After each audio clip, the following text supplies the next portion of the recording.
24వ అధ్యాయము 2వ భాగము సనాతన వైదిక ధర్మము. మొదటి భాగములో చెప్పినట్టు ఉపన్యాసాన్ని మరియు తమ 65 సంవత్సరముల సన్యాస జీవితంలోని తమ అనుభవములను గురించి స్వామీజీ తామే వ్రాసిరి. రెండవ భాగమునందు కూడా స్వామీజీ వ్రాసిన విషయములే చెప్పబడుచున్నవి. ఆ పరమ గమ్యమును ఆత్మభావమున తెలియవలేను, విషయభావనతో కాదు. ఆత్మ శాశ్వతము, చావు పుట్టుకలు ముదిమిలేనివి, నిత్యము, అంతటా నిండియుండునది, శాంతము, శివము, అద్వైతమునై వెలుగొందుచుండును. ఇట్టి ఆత్మను కర్మల వలన, ధనము వలన, గంపెడు సంతానము వలన పొందుటకు సాధ్యము కాదు. దైవీ సంపదలను త్యాగము నలవర్చుకొనుట వలన అమృతత్వము లభించును. దైవీ సంపదల గురించి, జ్ఞానమును గురించి గీతలో ఇట్లు చెప్పబడినది: నెయ్యి ఆయువును వృద్ధి చేయును, అనగా ఆయువే నెయ్యి. అటులే జ్ఞాన సాధనముల వలన జ్ఞానము పొందవచ్చును అని పెద్దలు అనిరి. వారి మాటలను తిరస్కరింపరాదు. వైదిక మార్గమే మానవ జన్మకు పరమావధి. 1. అమానిత్వము. నేను బలశాలిని, మిసమిసలాడు బంగారు శరీరము గలవాడను, గొప్పవాడను, నీతి నిజాయితీ గలవాడను, దీశాలి అని 5 విధములైన దేహాభిమానములు గలవానిని అభిమాని యందురు. అట్టి అభిమానము లేకుండుట అమానిత్వము అగును. 2. అదంభిత్వము. ఇదేను దేహాభిమానమునకు సంబంధించినదే. డంబాచారము చెప్పుకొనుట. ఒకడు మీసాలకు ఆముదము రాచుకొని 2 మెతుకులు అంటించుకొని, చూడండి నేతిజిడ్డు ముష్టాన్నము భోజనమని మీసాల మెతుకులు చూపించును. నిజముగా వానికి తినుటకు మెతుకులే లేవు. ఇట్లు లేని గొప్పలు చెప్పుకొను వారిని డాంబికులందురు. ఇట్టి డంబము లేకుండుట అదంభిత్వము. 3. అహింస. మనస్సు, మాట, మేను ఈ మూడింటితో ఇతరులకేమాత్రము బాధ కలిగింపకుండుట. 1.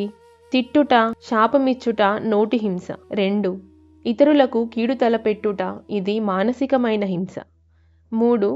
కొట్టుట, చంపుట శారీరకమైన హింసయగును. ఆత్మకు భిన్నముగా నేదైనా పదార్థము గలదని తలచినప్పుడే హింసించుట జరుగును. అంతటా అన్నిటా తన స్వరూపమును దర్శించు మహాత్ముడు హింసకు పూనుకొనడు. వాస్తవముగా ఆత్మ అనంతము, దానికి వేరుగా నేదియును లేదు. తన అవయవములు తనవి కావని వానిని బాధించిన తనకు ఏ బాధ కలుగదు కదా. అటులే ఇతర ప్రాణులందు అహింసా భావన ఉండవలేను. నేడు 100,000 ఆవులను చంపుచున్నారు. గోవధ చేయరాదని మన మహాత్మాగాంధీ గారు కూడా ప్రచారము చేసిరి. గోవధ తొలగించుటకు బాలకొండలో గోశాల నిర్మించబడినది. దాని పేరున కొంత నిధియును కలదు. ఆవులు సనాతనములు, ధన్యములు, స్వర్గ సోపానములు. బ్రాహ్మణులు, గోవులు ఒకే కుటుంబమునకు సంబంధించినవి. గోవులుండు చోట గంగా, సరస్వతి, పార్వతి, లక్ష్మి ఉందురు. గోవులలో నెల్ల దేవతలు, గాయత్రీ మంత్రముండును. అట్టి గోమాతకు నా నమస్కార శతములు. మన మహారుషులు, బుద్ధుడు, గాంధీ మున్నగు వారెందరో మహానుభావులి పరమధర్మమును పాటించి ప్రచారము చేసిరి. 4. క్షాంతి. ఇతరులెంతటి కష్టములు, తాపములు కలిగించినను బాధ చెందక ఓర్మి వహించుట. ఓర్మి ఎంతయున్నా ఆత్మబలం అంత పెరుగును. దుర్బల మనసు కలవారి వలన ఏ పనియును నెరవేరదు. మనసే మిత్రుడు, మనసే శత్రువు. ఓర్పు అత్యద్భుతమైనది కనుక భారతీయ సంస్కృతికి అంతటికిని సహనమే మూలకందము. 5. ఆర్జవము. రుజుమార్గమున అనగా కపటము, మోసము లేకుండుట. త్రికరణ శుద్ధి సంపాదించుకొనవలేను. అది లేనిచో ప్రతి నీచ అల్పునకు బానిసలు కావలసి వచ్చును. బానిసగా బ్రతుకుట కంటే చావు మేలు కదా. 6. ఆచార్యోపాసనము. స్వయముగా ఆచరించువాడు ఆచార్యుడు. ముక్తి కోరువారు ఆచార్యులను సేవించుట కర్తవ్యము. 7. శౌచము 2 రకములు.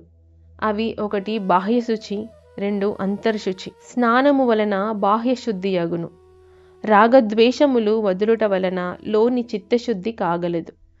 కొందరు మాకు మానసిక శుద్ధి కలదు, దేహశుద్ధి లేకున్నా ఏమగును అందురు. అట్టివారు లడ్డుల భోజనమును పాకిదొడ్డిలో తినెదరా అనినా తినజాలరు. కనుక పూర్తి శౌచము ముముక్షునకు తప్పక కావలేను. 8. స్థైర్యము. చిత్తము ఊగిసలాడక వేదగురువుల మాటలందు స్థిరచిత్తము నిలుపవలేను. గురు శిష్యులు ధనాశచే ఒకరినొకరు ద్వేషించుకొనరాదు. 9. ఆత్మ వినిగ్రహము. గాలిచేత ఎగురగొట్టబడిన మేఘముల వలె మనస్సు విషయములందు తిరగరాదు. నిర్మలమైన ఆకాశము వలె చిత్తము నిశ్చలముగా ఆత్మలో కేంద్రీకరింపబడిన సమాధి చేకూరును. 10. ఇంద్రియార్థములందు వైరాగ్యము. విషయముల మీద వైరాగ్యము లేనిచో చిత్తము విషయములందే తిరుగుచుండును. భోగలాలసత్వము వీడనంత వరకు చిత్తము కోరికలు రుచులు కోరుచునేయుండును. భోగములు రావణుని 10 తలలు వంటివి. శ్రీరాముడు రావణుని ఒక తల నరికివేయగా మరల పుట్టుచునేయుండును. అప్పుడు అగస్త్యుని వలన ఆదిత్య హృదయమును పొంది బ్రహ్మాస్త్రము వేయగా అది రావణుని రొమ్మున నాటి గుండె నుండి క్రిందికి చీల్చుకొని పోయెను. రావణుని 10 తలలు 10 ఇంద్రియములు. వానిని శ్రీరాముడు వైరాగ్యమను బ్రహ్మాస్త్రముచే గెలిచెను. పరమాత్ముడు ఏదో ఒక గురు రూపమున వచ్చి సాధకుని తరింపచేయును. అప్పుడా సాధకునకు సకల బ్రహ్మాండమే వశమగును. హరియును వశమగును. పుండరీకుడు మహాభక్తుడు. అతని చెంతకు పండరీనాథుడు రాగా ఒక ఇటుక వేసి నేను వచ్చు వరకు దీనిపై నుండుమని భక్తుడు భగవంతునితో కోరెను. భగవంతుడలాగే విఠలేశ్వరుడై ఇప్పటికీ నిలిచియుండెను. కావున తీవ్ర సాధనమున భక్తునకు సాధ్యము కానిది లేదు. 11. అనహంకారము. సామాన్యుడైన ప్రతి వ్యక్తి ఏదో విధముగా తనలోని అహంకారమును వెలిబుచ్చుచుండును. అది వాని పతనమునకే కారణమగును. అహంకారము అనేక రూపములుగా నుండును. 1. అన్నమయాహంకారము. నేను బలము కలవాడెను, గృహస్థుడను, ధనవంతుడను, నా సరివారు ఎవరు లేరు. 2. సూక్ష్మ శరీరాహంకారము. నేను దీశాలిని, తార్కికుడను, తర్కములో నన్ను మించినవాడు లేడు. 3. కారణ శరీరాహంకారము. నేను నీతిపరుడను, ఇతరులు అందరూ శుంఠలు. 4. అనిమాదులు నా వశము అయ్యెను అని ఒకడు అహంకరించెను. 5. ఆధ్యాత్మిక అహంకారము. గొప్ప స్థితి గలవాడను, నాతో ఎవరూ సరిపోరు అనే అహంకారము. ఈ 5 రకములైన అహంకారముల నుండి విముక్తి పొందవలెను. 12. జన్మ మృత్యువులందు జరావ్యాధులందున దుఃఖదోషములు కలవని తలంచుట. భార్య పుత్ర గృహములందు ఆసక్తి లేకుండుట. సమభావము కలిగియుండుట. భగవంతుని యందు నిశ్చల భక్తిభావము కలిగియుండుట. ఆధ్యాత్మిక జ్ఞానము ఇవన్నీయును జ్ఞానమనబడును. ఇట్టి తీవ్ర వైరాగ్యము భక్తి మరియు జ్ఞానమునకు సంబంధించిన చిన్న కథ ఒకటి తెలిపెదను. పూర్వము ఒక రాజునకు సంతానము లేదు. ఒక మహర్షి దయవలన విష్ణుయాగమునరించి పుత్రుని బడసెను. ఆ బాలునకు జనార్దనుడని పేరు పెట్టిరి. ఒకనాడు జనార్దనుని వెంటగొని రాజు మహర్షిని చేరెను. ఈ బాలుడు గొప్ప విరాగి కాగలడని చెప్పుచు ఇహలోక పరలోక భోగములందు కోరిక అహంకారము లేకుండుట, జన్మ మృత్యువులందు దుఃఖ దోషములను కాంచుట జ్ఞానమునకు మార్గములు అని ఒక శ్లోకమును కూడా మహర్షి చదివెను. నాటి నుండి రాజు తన కుమారుని సుఖభోగములలో తేలియాడునట్లు ఏర్పాటు కావించెను. పెండ్లి కూడా చేసెను. జనార్దనునకు ఒక కొడుకు పుట్టెను. తన భార్య ప్రసవ వేదన పిల్లవాని ఏడుపు కనులారా కాంచి మంత్రులను కారణము అడిగెను. జనార్దనుడు గర్భనరకము ఏల కలుగును? మంత్రి పూర్వజన్మ పాపము వలన. జనార్దనుడు పూర్వజననము అనగానేమి? మంత్రి జీవుని ఈ జన్మకు కారణమైనది. ఆ జన్మలోని పాపముల వలన ఈ జన్మ కలుగును. జనార్దనుడు పాపము అనగానేమి? మంత్రి అబద్ధము పలుకుట, పరస్త్రీలను కూడుట, దొంగిలించుట, హింస మొదలగునవి పాపకర్మలు. ఇవి చేయకూడదని శాస్త్రములందు చెప్పబడినవి. జనార్దనుడు శాస్త్రమనగానేమి? మంత్రి వేదములు, స్మృతులు, పురాణములు. జనార్దనుడు అయితే వానిని తెమ్ము, నేను చదివెదను. కుమారుని వైరాగ్యము చూచి రాజు విచారపడెను.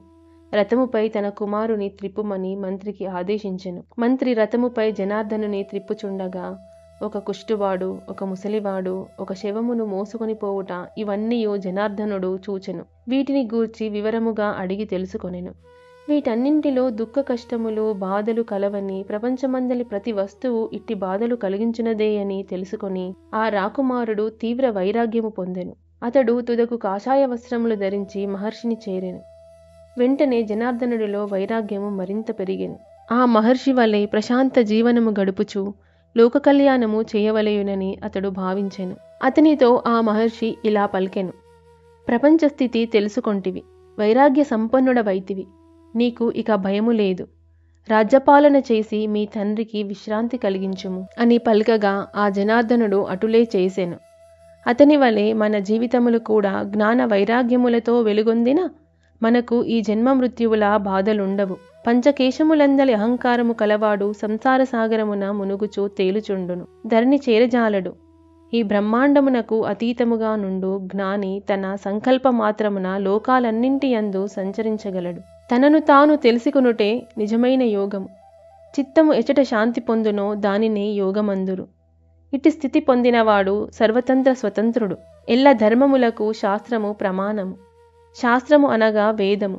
శ్రద్ధతో తత్వగుణములో శాస్త్రమందలి సాధనలు చేసిన వానికి పరమశాంతి చేకూరును, పరమానందము గలుగును. అంతరింద్రియములను అరికట్టుట శాంతము, బాహ్య ఇంద్రియములను అదుపులో నుంచుట దాంతము. బాహ్యమును వదిలి పరమాత్మయందే ప్రీతి కలిగియుండుట ఉపరతి. ఉపరతినే పరావైరాగ్యము, పరాభక్తి లేక పరమజ్ఞానమని అనవచ్చును. ఎండ, వాన, చలి, దుఃఖము, సుఖము, మానావమానములను సహించుట. తితీక్ష ఏకాగ్ర చిత్తముతో సర్వమునందు ఆత్మను, ఆత్మయందు సర్వమును దర్శించుట. సమాహితము స్థిరమైన చిత్తము కలిగి ధైర్యముతో నుండుట. స్థైర్యము అంతటను ఆత్మ నిండియున్నదని భావించువాడు దేనికిని భయపడడు. పలుచోట్ల పలువురు పలు రకములుగా మాట్లాడువానిని పాటించక తన ఆత్మకు తోచినది శాస్త్రసమ్మతమైనది చేయవలెను. ఇతరుల వస్తువులను రహస్యముగా గాని, బహిరంగముగా గాని, మనసుతో గాని, మాటతో గాని, శరీరముతో గాని తీసుకొనకుండుట అస్థేయము. ఒకవేళ తీసుకొనిన తన ఆత్మకే నష్టమగును, బాధ కలుగును. దానము వేరు, ధర్మము వేరు. తల్లి తన కొడుకుకు పాలు ఇచ్చుట దానము కాదు, అది ఆమె సహజ ధర్మము. అటులే సాటివానికి అన్నము పెట్టుట దానము కాదు, అది మానవుని ధర్మము. విద్యాదానము కూడా మానవుని ధర్మము. సాటి మానవుని మీద దయ, సానుభూతి చూపి అతని బాధలు తొలగించుటే మానవత్వము అనబడును. కనుక ప్రతివాడు ఆత్మనాశనమునకు పాల్పడక, సంసార చక్రమునందు చిక్కుకొనక, మోక్షమనడు జ్యోతిపథమును వెదకవలెను. కొందరు నాలుక దురద తీరుటకు ఎల్ల వేళలా సమయము సందర్భము లేకున్నను మాటలాడుచుందురు. పనికిమాలిన మాటల వలన ఆయువు క్షీణించును. దీనికన్నా మౌనము మేలు. కనుక ఏదైనా ప్రయోజనము యున్నప్పుడే మితముగా, హితముగా, ప్రియముగా పలుకవలెను. పట్టుపురుగు నుండి సన్నని దారము వచ్చును. అది తన చుట్టూ తానే తన దారమును చుట్టుకొనును. ఆ పట్టుదారము కొరకు వేడి నీళ్లలో ఆ పురుగును వేసి చంపి దాని దారము తీసుకొందురు. అలాగే భగవంతుని శరణు పొందక ఇతర విషయములందు మునిగియున్నవాడు తుదకు నశించును. కనుక తెలివైనవాడు ఆ బంధములను వదిలించుకోవలెను. సామాన్యముగా ఎంతటి పండితుడైనప్పటికీ ఇంద్రియ బలమునకు వశుడగుచుండును. విషయవాంఛలను గెలువజాలడు. అనగా ఎంతయో కష్టమున గాని ఆత్మనిష్ట సాధ్యముగాదు. దీనికి సంబంధించిన చిన్న సన్నివేశమును మన స్వామి తరచుగా బోధించుచుందురు. ఒకసారి శ్రీ వ్యాస మహర్షి తన శిష్యులకు భగవద్గీతను వ్యాఖ్యానించుచు ఎంతటి పండితుడైనను అతనిని విషయవాంఛలు వశము చేసుకొనునని బోధించుచుండగా ఒక శిష్యుడు లేచి, గురువుగారు, సామాన్యుడు విషయములకు లొంగును, కానీ పండితుడు లొంగడు అని శిష్యుడు చెప్పగా వ్యాసుల వారు ఏమీయూ మాట్లాడలేదు.